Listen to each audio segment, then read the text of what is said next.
આકાશવાણી ભુજ સ્થાનિક સમાચાર પરેશ મારું વાંચે છે। નમસ્કાર। આગામી 2 ઓક્ટોબરના સ્વચ્છ ભારત મિશન અભિયાનના 11 વર્ષ પૂર્ણ થવા નિમિત્તે સમગ્ર દેશમાં સ્વચ્છતા હી સેવા અભિયાનનું આયોજન કરવામાં આવ્યું છે। આગામી 17 સપ્ટેમ્બરથી 2 ઓક્ટોબર સુધીના પખવાડિયા દરમિયાન દેશભરમાં સ્વચ્છોત્સવની થીમ પર સ્વચ્છતાલક્ષી પ્રવૃત્તિઓ હાથ ધરવામાં આવશે। મુખ્યમંત્રી ભૂપેન્દ્ર પટેલના માર્ગદર્શન હેઠળ રાજ્યમાં સ્વચ્છતા હી સેવા અંતર્ગત યોજાનારા સ્વચ્છોત્સવ અભિયાનની અવધિ લંબાવવાનો નિર્ણય લીધો છે। રાજ્યમાં હવે આ અભિયાન 17 સપ્ટેમ્બરથી 31 ઓક્ટોબર સુધી યોજાશે, એટલે કે ગુજરાતમાં માત્ર એક જ પખવાડિયું નહીં પરંતુ 3 પખવાડિયા સુધી રાજ્યના મહાનગરો, નગરો, ગામડાઓ અને સરકારી કચેરીઓ સહિત જાહેર સ્થળો ખાતે સફાઈ ઝુંબેશ હાથ ધરવામાં આવશે। નોંધનીય છે કે મહાત્મા ગાંધીજીના સ્વચ્છ ભારતના સ્વપ્નને સાકાર કરવા પ્રધાનમંત્રી નરેન્દ્ર મોદીએ કાર્યભાર સંભાળતાની સાથે જ વર્ષ 2014થી રાષ્ટ્રવ્યાપી સ્વચ્છ ભારત મિશનનો પ્રારંભ કરાવ્યો હતો। વિશ્વ ઉમિયા ફાઉન્ડેશન અને પ્રેરણા શ્રી ગ્રુપના સંયુક્ત ઉપક્રમે 14 સપ્ટેમ્બરના ભુજ ખાતે વિવિધ સમાજની 11,000 દીકરી માટે રક્ષા દીક્ષા મહોત્સવ યોજાશે। આ કાર્યક્રમનું રાજ્યના મુખ્યમંત્રી ભૂપેન્દ્રભાઈ પટેલના હસ્તે ઉદ્ઘાટન કરવામાં આવશે। મહિલાઓમાં સ્વરક્ષા જાગૃતિ અભિયાન અંતર્ગત ભુજ મિર્જાપર રોડ પર આવેલા મેદાનમાં બપોરે 2 થી 5 વાગ્યા દરમિયાન આ કાર્યક્રમ યોજાશે। કાર્યક્રમ સ્થળે વિશાળ ડોમ ઉભો કરવા સાથેની વિવિધ તૈયારીઓને આખરી ઓપ અપાઈ રહ્યો છે।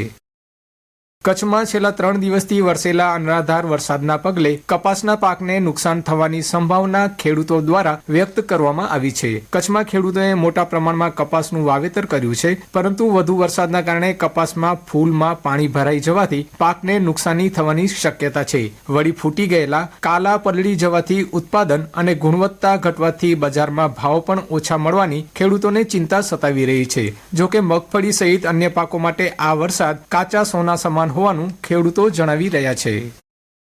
કચ્છ યુનિવર્સિટીના કાયદા વિભાગના સેમેસ્ટર 3ના વિદ્યાર્થીઓ દ્વારા સેમેસ્ટર 1ના નવા વિદ્યાર્થીઓ માટે યુનિવર્સિટીના ઈ બ્લોકમાં ફ્રેશર પાર્ટીનું આયોજન કરવામાં આવ્યું હતું। આ અવસરે ભવનના પ્રવેશ દ્વારે સંત મેકરણની તસવીર મુકાઈ હતી, જેનું અનાવરણ યુનિવર્સિટીના કુલપતિ ડોક્ટર મોહનભાઈ પટેલના હસ્તે કરવામાં આવ્યું હતું। યુનિવર્સિટીના દરેક બ્લોકને ઐતિહાસિક સાંસ્કૃતિક નામ અંતર્ગત ઈ બ્લોકને સંત મેકરણ ભવનનું નામ અપાયું છે।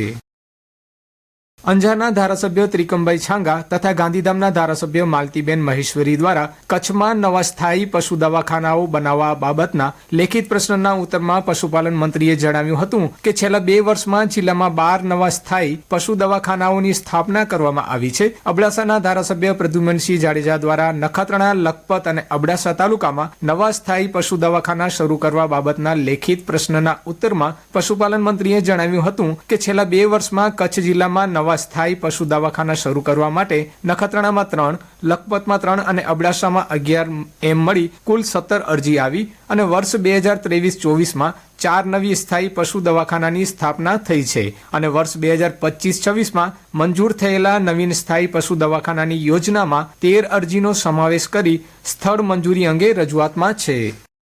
આદિપુરની સરકારી રામબાગ હોસ્પિટલમાં 10 નવા મેડિકલ ઓફિસરની નિમણૂક કરવામાં આવી છે। રામબાગ હોસ્પિટલને જિલ્લા કક્ષાનો દરજ્જો આપ્યા પછી સરકાર તબીબોની ઘટને પૂર્તતા કરવા માટે પ્રયાસરત છે અને તેના ભાગરૂપે જ થોડા સમય અગાઉ 16 મહત્વના તબીબોની નિમણૂક કરવામાં આવી હતી અને ત્યાર પછી 42 સ્ટાફ નર્સની નિમણૂક કરી હતી અને થોડા દિવસ બાદ 15 પટાવાળાની ભરતી કરવામાં આવી હતી। નિમણૂક પામેલા 10 નવા મેડિકલ ઓફિસરો પૈકી 7 ડોક્ટર હાજર થઈ ગયા છે। કચ્છને ફાળવવામાં આવેલી એસટીની નવી બસો પૈકી આજે ભુજ મુન્દ્રાની નવી એસટી બસનું ભુજના ધારાસભ્ય કેશુભાઈ પટેલ અને જિલ્લા પંચાયત પ્રમુખ જનકસિંહ જાડેજાના હસ્તે લીલી ઝંડી આપીને આરંભ કરાઈ હતી। લાંબા સમયથી મુન્દ્રાના પ્રવાસીઓ માટે બસમાં વધારો કરવા પ્રવાસીઓની માંગ હતી, જે પૂર્ણ થતા આવકાર મળી રહ્યો છે। ભારે વરસાદના કારણે એકલ માભણકા માર્ગનું ધોવાણ થયું છે।